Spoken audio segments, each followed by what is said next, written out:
மீண்டும் வணக்கம். நம்ம அந்த போன வீடியோவில் நம்ம பார்த்தோம், நமக்கு நிகழ்கிற ஒவ்வொரு நிகழ்வும் இந்த பிரபஞ்சம் நமக்கு எப்படி நடத்தி கொடுக்குதுன்னா நம்மளோட எண்ணங்கள், உணர்வு, கர்மா அப்படின்னு அது எப்படி சரி பண்ணிக்கணும்.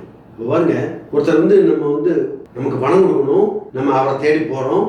இதுக்கு நம்மளோட எண்ணம், உணர்வு, கர்மா எப்படி வச்சுக்கோங்கிறத அந்த வீடியோவில் பார்க்குறோம். ரைட், இது மூணுமே பெரிய சப்ஜெக்ட் இருந்த போதிலும் இந்த மூணையும் நீங்கள் செக் பண்ணிட்டு ஒரு நிகழ்வை நீங்கள் பண்ணுங்க, 100% வெற்றி தான். எப்படி போவாங்க, நம்ம அதை பற்றி அவர் தருவாரா மாட்டாரா மனசுக்குள்ள நினைக்கிறது. இன்னைக்கு போகிறோமே, வெள்ளிக்கிழமை இன்னைக்கு பணம் தரமாட்டாரு அப்படின்னு வேற ஏதாவது சிந்தனை, அவர் தரக்கூடாதுக்கு ஏதாவது எதிர்மறையான எண்ணங்களை நம்ம மனசுல இருக்கா செக் பண்ணுங்க. ரெண்டாவது, பயம் இல்லைன்னா வேற ஏதாவது நெகட்டிவான ஒரு உணர்வு, ஐயோ அப்படி நம்ம இவ்வளவு தூரம் போறோமே, ஒரு வீடு 5 கிலோமீட்டர் 10 கிலோமீட்டர் இருக்க இல்லாமல் போயிட்டாருனா அப்படின்னு சொல்லி ஒரு வருத்தம், ஒரு துக்கம், அது சம்பந்தப்பட்ட ஒரு எதிர்மறையான உணர்வு இருக்கா செக் பண்ணுங்க. இதையெல்லாம் தாண்டி மூணாவது, நீங்க அந்த நிகழ்வை செய்ய போகும்போது உங்களோட கர்மா எப்படி இருக்கு, உங்களோட வினை எப்படி இருக்கு, வீட்டுல மனைவிட்ட ஏதாவது சண்டை பிடிச்சி வெளியே வரீங்களா, குழந்தைகிட்ட திட்டிட்டு வரீங்களா, இல்லைன்னா டிவியில ஒரு எதிர்மறையான ஒரு நிகழ்வை பார்த்துட்டு வரீங்களா, ஒரு சண்டை சச்சரவு, கர்மா எப்படி இருக்கு